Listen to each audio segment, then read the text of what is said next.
Yeah, but I could show you so many instances. The jacket from the Bay, he was killed over like a being in the wrong area, mistaken identity type of situation.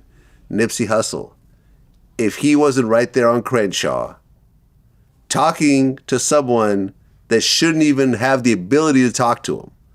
Eric Holder, who killed him, no, if you having was a bum.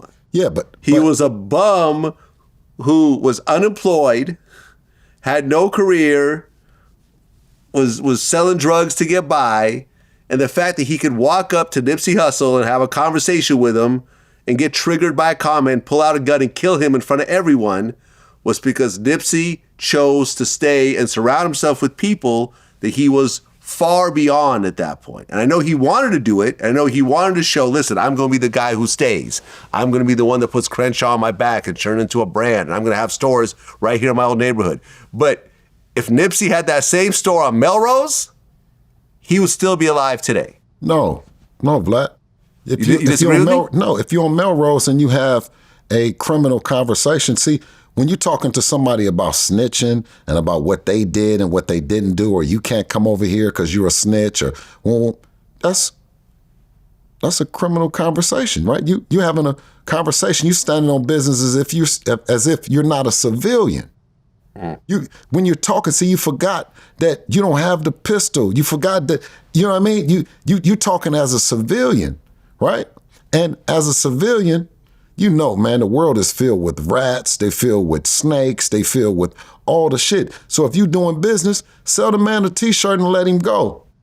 Don't tell the man that he can't buy a T-shirt. Right? When you open up a T-shirt store, he didn't tell him.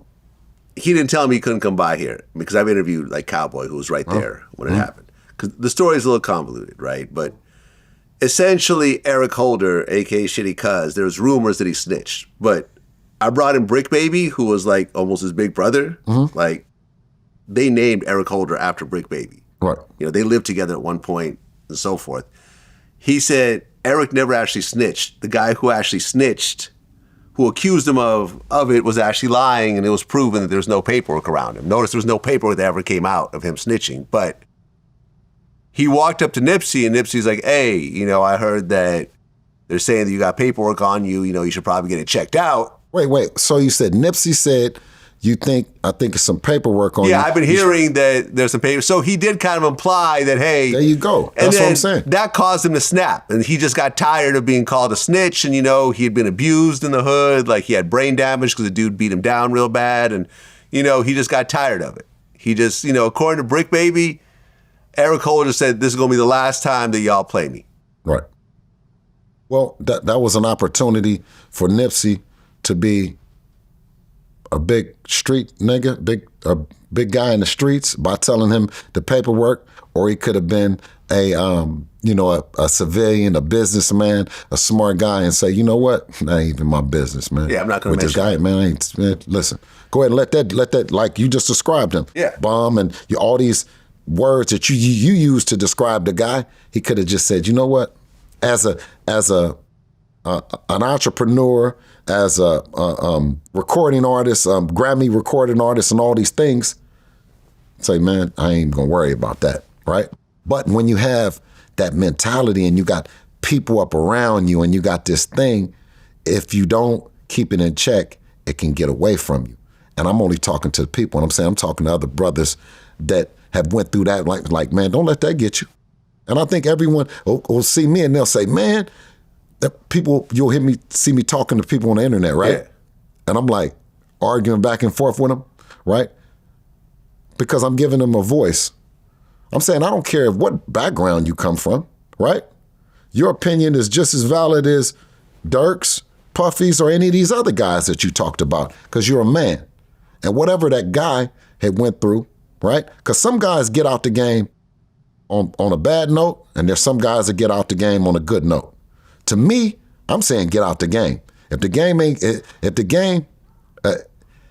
If you know what I know about the game, get out of it, right? So Nipsey was out of it. Eric Holder was out of it. They should have left it at that. Yeah, I mean, if he saw Eric and be like, yo, how you been? Good? All right, man, I got to bounce. Yeah. That's it. You listen. Yeah, the worst that would happen is there go Nipsey acting funny. Right. That'd have been it. Well, It wouldn't have triggered him to pull out a gun in broad daylight with 30 witnesses and cameras, knowing that you're not getting away with this. Knowing that once you do this, you're never going to go outside again. Because actually, his appeal was just denied. So he's going to do 60 years. Yeah. No, it's like I say, that's one of those things that in that split second, you know what I mean? Because you got an opportunity. Remember I said you have an opportunity, right? Things are going well, and then you have that opportunity for that split second to be something that you're not, right? Nipsey, you got everybody out the hood, right? You got all your guys out the hood. Let them handle that. That's not your job. But for that split second, he took on a different role and a different job that didn't fit, didn't fit his description. Yeah, no, that's a good point. I really looked at it like that, but you're right. Had he just completely stayed out of street politics, which really he was out of at that point. Man, I'm out. Listen, I'm out of street politics. I'm out the streets. Why? Because I'm not getting no money in the streets. Yeah. If I'm not getting no money in the streets, then I'm an in the way ass nigga. And I say that, but I always thought that though. I said, listen, if a guy, you're not getting money in the streets, but you're in the streets, right? And you got something to say about the streets, you're in the way, man. You know what I mean? So, but you also don't need to put those kind of, Nipsey didn't have to have that pressure, right? He shouldn't have that pressure. If you see Eric Holder or you see someone out in front of the business and Nipsey is talking or Nipsey is doing what he got to do, because in life, there's the snake, there's the prey, and then there's the charmer. Hit that motherfucker upside his head with that flute. You know what I mean? Just charm him. Man, come on, man. We ain't got to be the prey and we ain't got to be the snake. No, you're right. If he's like, oh, you looking good, man. How's the kids? How's your mom? All right, man. Whatever he'd have chose. I don't know what. Whatever. I don't know what the let me get you a burger. Go get a burger. Let me get you a T-shirt. Yeah. Yeah, turn it around on him. Walk away happy. Yeah. Yeah, man. Listen, it was a loss. I mean, I was in L.A. when this happened. Yes. Everyone was in shock. I was. I've interviewed Nipsey. I've met Nipsey. Nipsey's always cool with me. Like, nothing bad to say about Nipsey. I was devastated because once again, it's another legend, another black entrepreneur, CEO, mogul that was taken down tragically. Yeah. You know what I mean? And the one place that he was building up, you know?